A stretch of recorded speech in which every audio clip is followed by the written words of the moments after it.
Good afternoon, good evening, good morning, good middle of the night, wherever you happen to be tuning in from. Welcome to the Do What Is Necessary live stream, coming to you live on a very, very, very cold day here in the Midwest, here in the state of Ohio, right here in Columbus, Ohio. So welcome to the show. Let us know where you're tuning in from, where you're watching from, and if you happen to be watching this on the replay, please put that in the comments as well, where you're tuning in from. This is a live shot from here in the United States. It is cold. It is cold in parts of the United States that don't normally get cold. So my heart goes out to our partners, our colleagues, my friends in the state of Texas today, because this last couple of days, this week has been rough for those of you who are living in Texas. You don't normally experience sub-frigid temperatures, freezing pipes, ice, snow, all that stuff, all the way down to Houston.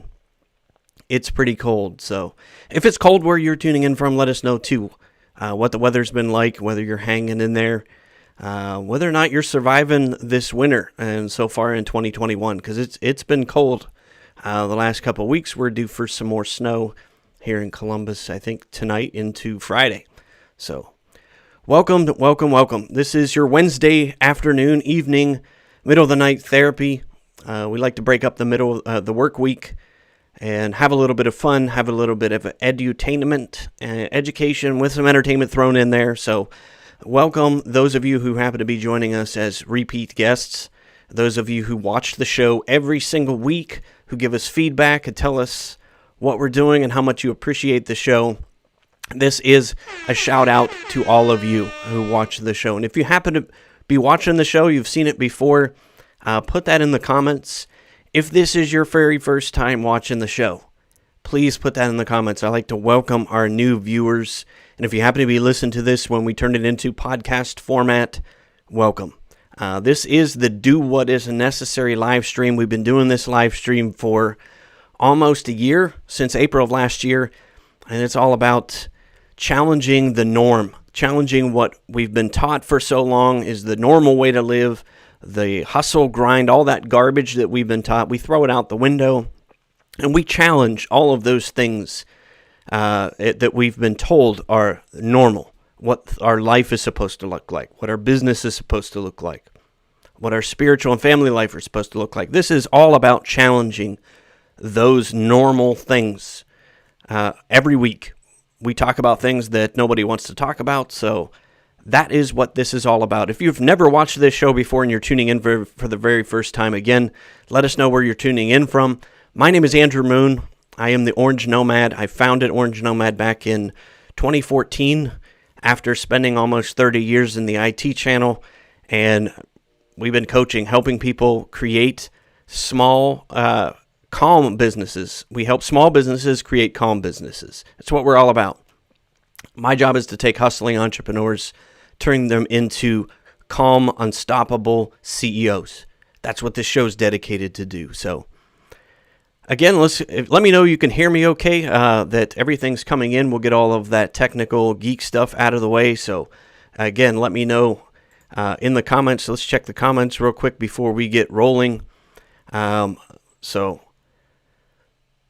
Looks like you could give me a thumbs up, give me a like that you can hear me okay. So we definitely want to make sure that we get into the meat of this, that you all can hear me, that you can see my screen, that everything's working as advertised. So welcome back, Bob. I don't know why your name's not coming through. So this is Bob Henderson from Orlando, Florida. Welcome back to the show, Bob. Repeat guest, and we're all jealous. I think the whole the United States is hating on Florida. Most of my family lives in Florida. And I'm really surprised my dad hasn't called me yet to tell me how warm it is and that he's sitting on the beach thinking about me freezing up here in the north. So welcome to the show. Let's get into the meat of our topic this week. Are you aiming for the bottom of the barrel? And if you've watched last week's show and the week before, we've been talking a lot about the norms around marketing. And the normal things around marketing and my experience with marketing and the things that we still see going on. And I touched a nerve a couple weeks ago on our show that you need to stop marketing. Then we had Scott Stratton on last week to talk about unmarketing And that was really the core of the principles that helped me with my last IT business, helped us scale and grow, and ultimately be able to sell that MSP and to be able to do what I'm doing right here, which I absolutely love, is this part of giving back. I want to give back to all the things that I did wrong in business and to give you some of the things that I did right so that you might be able to shortcut some of the steps. So that's what this week's show is all about, talking about marketing. We're going to go back to that. I want to dig a little bit further into helping people. And again, I touched a firestorm, a nerve, a couple weeks ago on that episode. I spent nearly $100,000 buying every toolkit, every course, being part of every IT group that I could be part of back in the early 2000s. And a lot of it is copycat marketing, and we still see it going on today. And it dawned on me when I went into one of my customers way back 10 years ago, and they showed me the same letter that I had sent them to land that contract, and the same marketing with somebody else's name on it, the exact same stuff. And let me know in the comments if you've run into that, if you've been into a customer or a prospect and you found some of this exact same marketing materials and they've pointed that out to you. And that's when I knew that the copycat marketing, copying and pasting, bad date letter and all the other things, that it didn't work. And that was 10 years ago, and I still see that letter is being circulated even today. So that copycat marketing is still being offered today. So I want to talk about, why that's a bad thing, why it was a bad thing 10 years ago, is it didn't work for me 10 years ago, and why I don't think that it'll work now. And again, this is about challenging the normal ways of doing marketing. So if you've been frustrated and you've been in the same boat, that you've spent tens or possibly hundreds of thousands of dollars on marketing only to end up with zero. And I had so many people reach out, so, 20, 30, 40, 50. I did have somebody tell me that they probably spent over $100,000 in the last couple of years doing marketing. And it was the exact same thing. They're copying and pasting what gurus and what marketers out there have been telling them. And it's rampant in the IT industry. The copycat marketing has been around and it's still there. But I want to dive into, this is Scott. Scott's behind the picture. So Scott, if you're watching the show, I want to dig a little bit further into what Scott showed us last week and is in the book on marketing. So if you haven't picked that up, I'll link in the show notes. But this concept of the hierarchy of marketing, this is what the core of today's show is going to be all about. And why it's a bad thing to aim for the bottom. And what's a better strategy, what is going to be better return on investment for your marketing dollars, your effort, and your time. So we're going to break this down. And if you notice here, the hierarchy of buying, that the higher up you go on this pyramid, the greater the trust in the relationship, and the lower you go, the more competition. So frame that in your mind. We're going to get going and talk about those. We're going to break those down. We're going to start from the top. And for me, this is where you want to spend a lot of your time, is the top to the middle. And that's what I want to talk about today is why you want to spend your time there. Having satisfied customers. And I read Scott's book back in 2010, and that's when it changed for me. And that's just where I spent a lot of our time. We focused what we were doing on the top part of this hierarchy, is spending time with our satisfied customers. Now, I do have a question. How often do you go in and check in with your current customers? Please put that in the comments. And again, if you're watching this after the fact, please put that in the comments as well, because I'm always curious how often people meet with their customers. In the IT business, if you haven't been around in the MSP space, the term QBR, Quarterly Business Review, is kind of getting, again, one of those terms that we don't always get to. So I noticed that technology, business review, those types of things are more prevalent, because let's face it, not all of your customers can meet with you every quarter, and we found the same thing. But having that strategy was important, and having a documented strategy for checking in with our customers to make sure that they're satisfied. Now, it saddens me because we're not doing this enough as IT providers. We're not checking in enough. And the reason I say this is I was on a forum last week where somebody got a message from one of their customers at 11 o'clock Friday telling them that they were switching IT providers and wanted everything switched over by Monday to the new IT providers. So I think this was the key missing. How did you miss? Something had to have been amiss for quite some time for a client to make that type of a decision, and especially in that short of a time frame. That didn't just happen on a Friday morning. And that's where we got key in regularly checking in with our customers. And it doesn't have to be a full-fledged, formal process.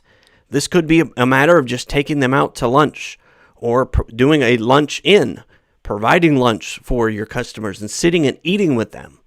We started doing that. And the things that you find out in those informal environments where it's not so structured, that's when we learned about some of the pain points that our customers were having that they weren't quite sure how to solve. And let me just give you one illustration of one of the things we did.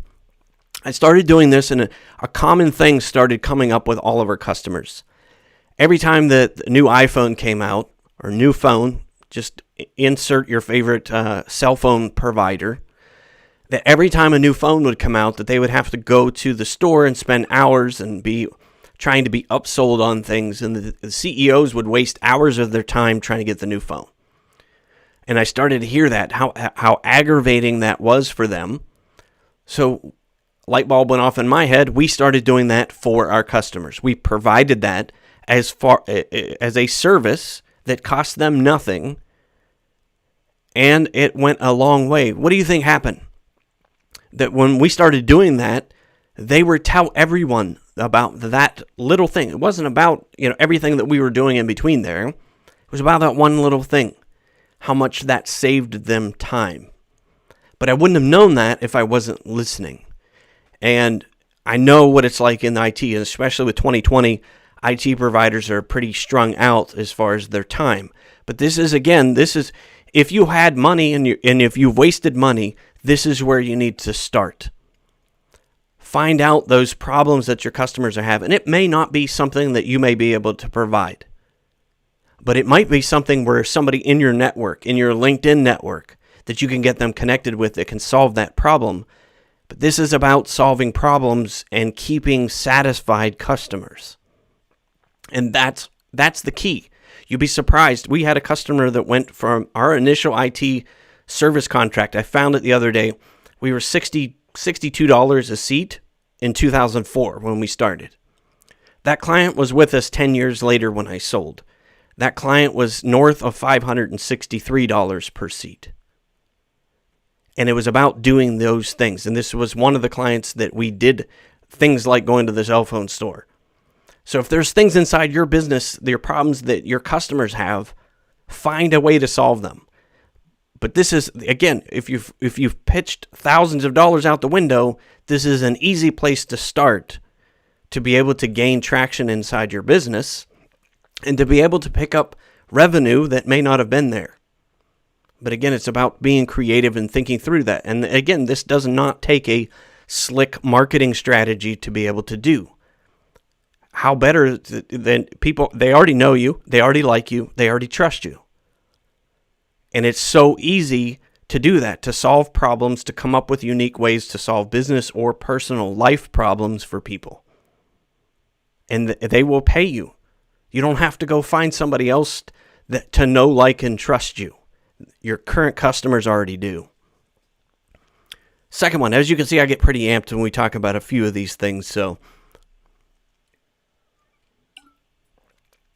this is the part of the pyramid that I think a lot of IT providers play in. If you rely on a lot on referrals inside of your business, give me a thumbs up, give me a like, put it in the comments. Yes, reply back that yes, that referrals are a lifeline of your business. And for me, they were for a long time till 2008, when things dried up in the last recession. We're 4 years into our IT company. I got a 4-year-old, and referrals were harder to come by. The referrals started drying up. And that was where, I started having to get good at marketing, and that's where the story goes down the track where I wasted thousands of dollars trying to figure out what the gurus told me marketing should look like. But think about that. The first thing that we do when we need something, and I see it all the time, people post online, whether that's LinkedIn, Twitter, Facebook, people will post online and ask, do you know a provider of X? Do you know a provider or somebody who's good at this? And then what happens? People they know, like, and trust message them back giving recommendations. And that's where you want to be. You want to be at the tip of somebody's tongue when they ask for IT services or they ask for whatever it is you do. And that is a process. That's a process of having people being around and visible enough where people automatically recommend you. And this can come from your current customers. I can't tell you how many referrals that I've had from people that aren't current clients. But it's because I built up this know, like, and trust factor with them by being present. And that leads us into the next resource. Or as you're building an audience, as you're doing things online, you're doing marketing, you're doing live streams, you're doing webinars, you're educating, you're building an audience. This is the part that's in the middle. Let me see if I can throw that graphic back up here in the hierarchy. So we're right near the middle where we have a relationship. We've started to build up a relationship where a potential client might trust you, but they haven't needed your services yet. And that's okay. Because it's when they need your service, if and when they need your service, that you're the first person that comes to mind. And think about that, is the things that we're doing online, things like this show, the things that we might be doing that we may not see direct ROI immediately off of. This is part of that unmarketing strategy where we're building that know, like, and trust factor so that if they need your service or if they know somebody else who needs your service, that you're the first person that comes out of their mouth. This leads us into the next part of this, and this is where I get pushback on people doing live streams and doing video. I think video, it's never been more relevant than before. More people are online watching video, and how better to get to know somebody, their personality, and whether or not somebody's good at what they do than watching a video. And this is where you become that trusted expert, that recognized expert as you're building your platform online, as you're contributing, as you're providing value. This is where potential clients see that helpful advice and they make the conclusion, this guy or this girl, they really know what they're talking about. I really need to learn a little bit more about this person. And that will happen as you play in the middle part of that triangle, the relationship and the trust build. But unfortunately, where a lot of people tend to play the game is in the bottom rung. Let me throw that back up here. The last two. And this is what I want to talk about today. This is the bottom of the barrel stuff that people are still doing. And I'm going to show you some real life examples that have come in the last couple days of how well this type of marketing comes about. So the next one is random search or ads or Google ads, Facebook ads, whatever ads. So this is a point where a potential customer doesn't know anybody. They don't know or aren't friends with somebody who knows somebody. So what do they start doing? If somebody needs, let's just say IT service, since most of you are IT providers, when they start looking for IT services, what do? They Google it. And then they start going down through those random searches trying to contact IT providers. They don't know what questions to ask. The sales process is whether somebody even picks up their phone to be able to talk to them. All of those things are bottom of the barrel stuff. And I can tell you, over 10 years of running an IT business, the people that found me through Google searches were not always the best customers. Because the only thing that they have to differentiate you from the next guy that's in that list or girl that's in that list of IT providers in their Google search is price. The only thing they have to judge you and differentiate on is price. And I can say that unequivocally over 10 years, that every single time somebody didn't know what they were looking for, didn't know what questions to ask, and they just were doing random Google searches because the server went down, that's what I found. Everything was dictated on price. And think about that. Think about that in your own experience.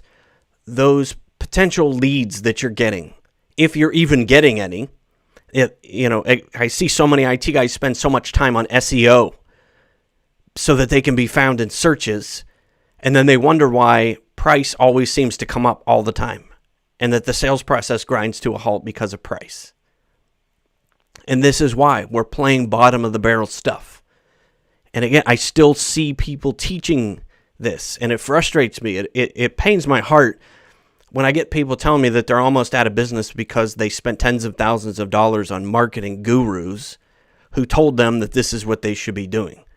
Or they saw this in a forum and this is what other guys are doing and supposedly having success with it. But they just throw their hand at it, spend tens of thousands of dollars running Google Ads, SEO, paying experts, paying whatever, and they end up with zero. And that's because we're playing bottom of the barrel stuff. And to me, that's, again, it's frustrating to me to still see this 10 years later, this same bottom of the barrel stuff. Now let's play the true bottom of the barrel.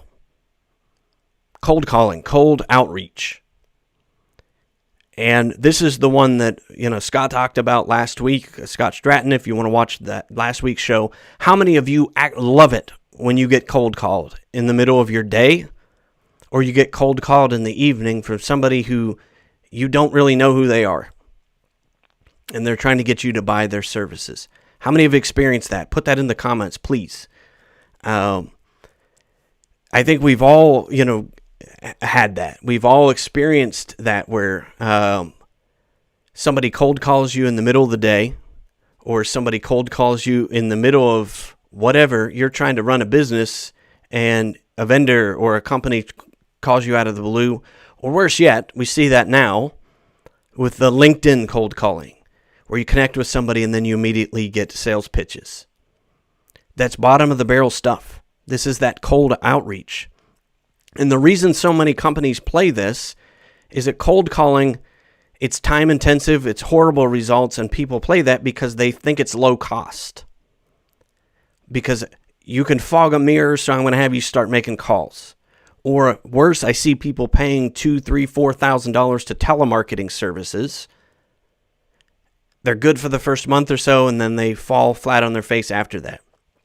And there's a reason the gurus don't do the telemarketing themselves when they tell you that you need to send out these mailers and then start cold calling people.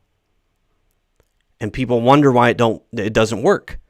Because what's the cost of actually annoying 99 people to maybe find that one person who might have an interest and might have a need for what you offer at that given time? What's the price? What's the price that we're paying in trust? And again, what's the differentiator when somebody's cold calling and you're doing these things? Price always rises to the top.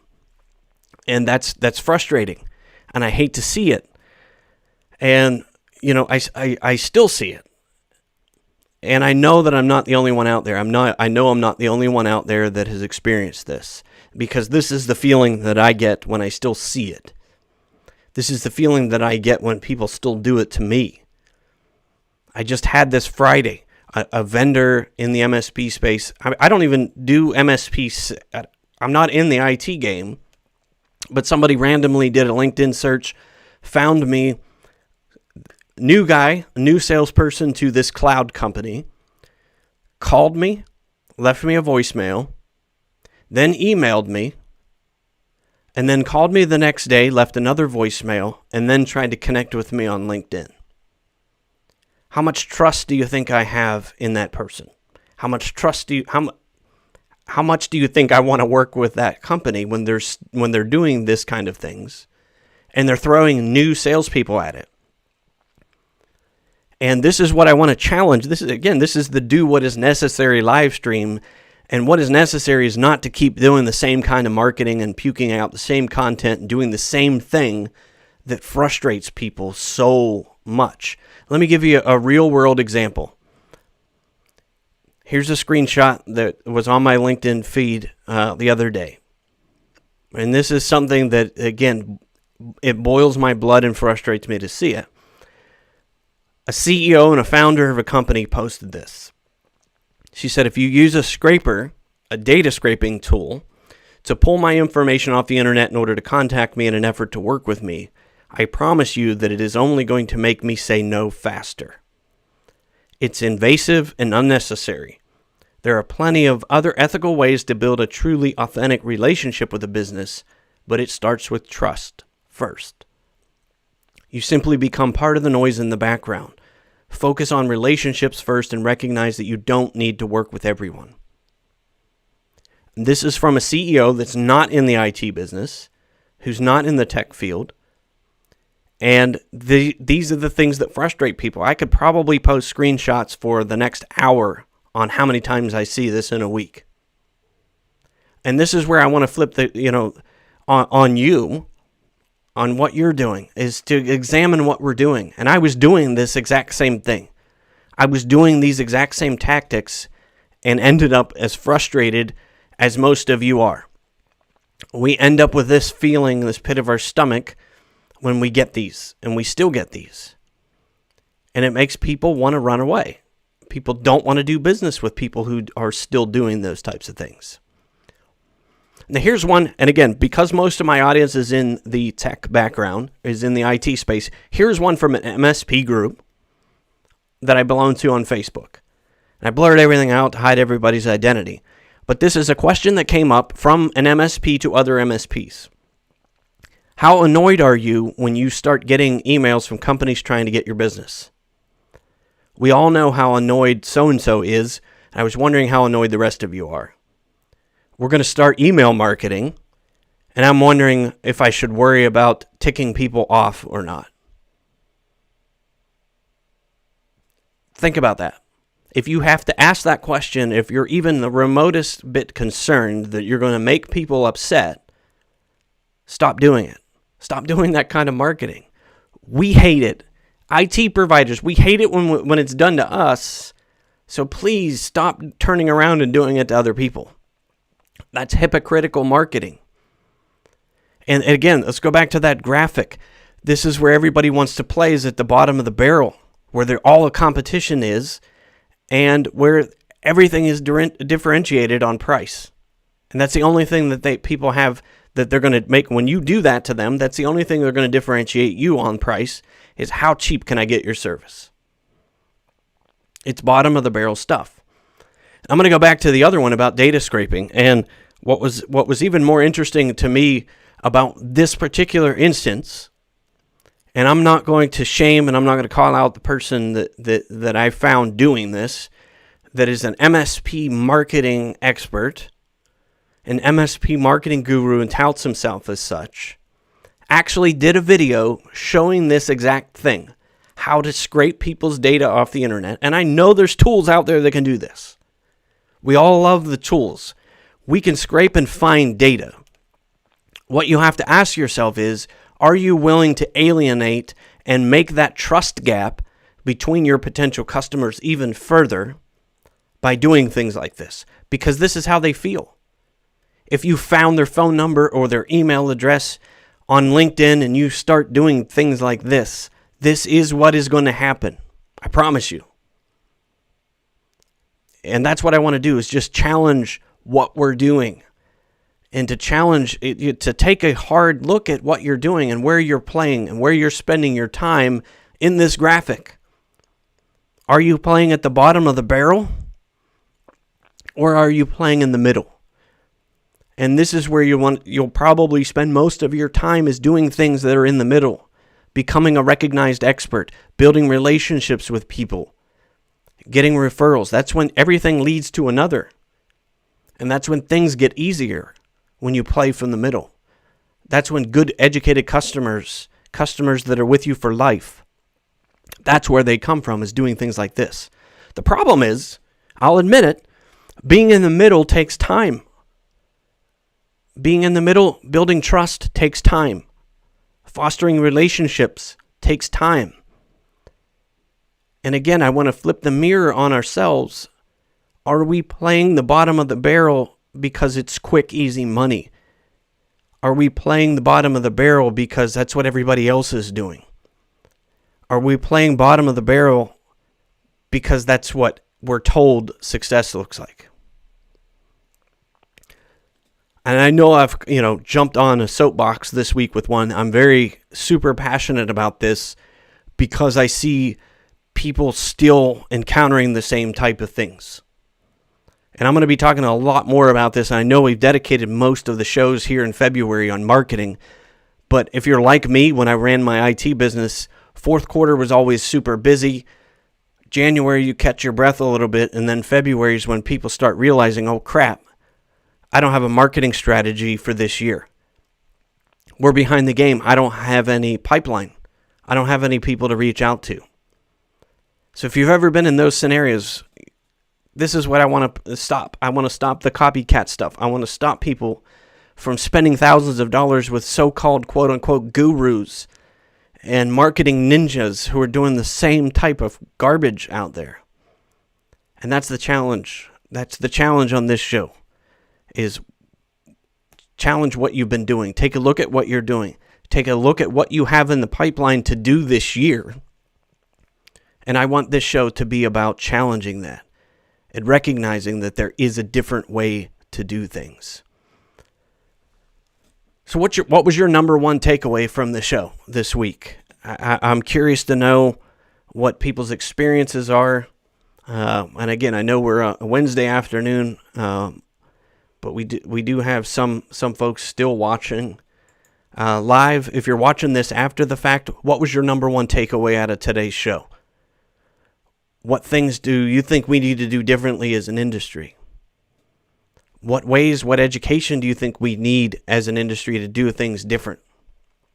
And that's what I want to be all about, is giving people a different strategy for being able to tackle one of the things that still keeps people up at night, keeps small business owners up at night, it keeps especially IT providers, where we're not good at that.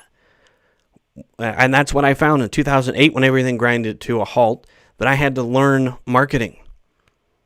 And I did. I've been there, done that. I've spent thousands of dollars trying things, only to end up with zero. And that zero-sum game, it's because of where we're playing. We're playing at the bottom of the pool. So that's what I want to challenge, for everyone this week, is to challenge what we're doing. And if you happen to be in the IT channel, this is the conversation that I want to start. How do we do things different? How do we help educate potential clients better so that we don't have to keep being challenged and everything ends up with a price game? Ian, thank you so much for your comment. IT business owners have a tremendous amount of knowledge to share with other business owners. 100%. Share your expertise, build real content that solves real business problems. Amen. Thank you. Ian, I think you definitely mic dropped on the end of the show. I couldn't have said it better. And that's what I'm going to be dedicated to doing the rest of this year, is helping people connect with people like Ian, who are doing things, who are about challenging the normal way that we've always been done marketing, the way that we've been taught.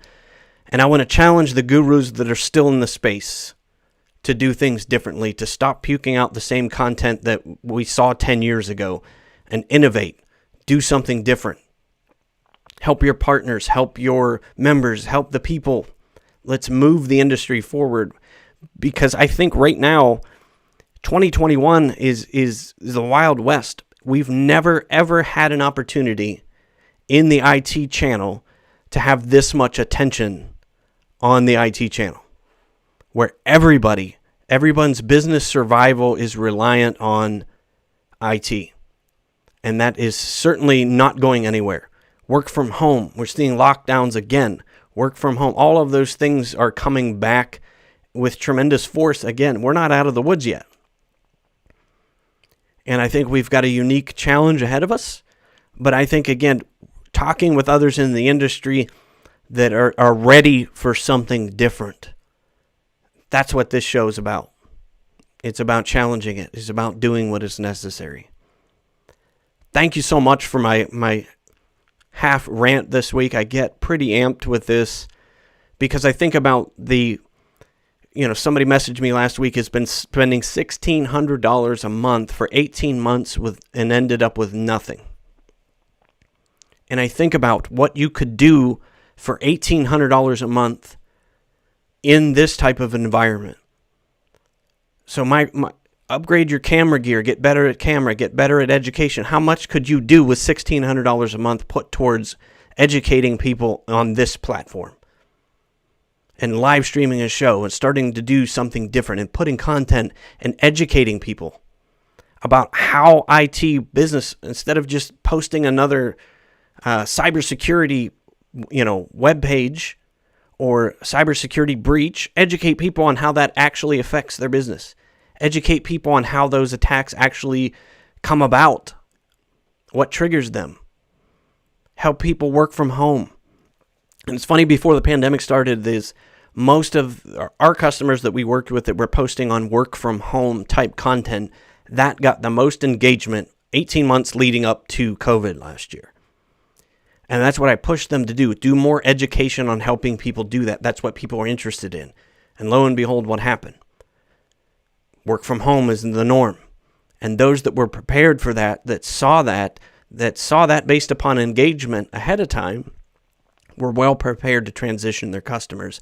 And those are the ones we see taking well advantage because they were well prepared. And it's because of doing things, the education process, that building the trust, and playing in the middle of the game, not at the bottom. Not at the bottom. So thanks so much for hanging out with me this week.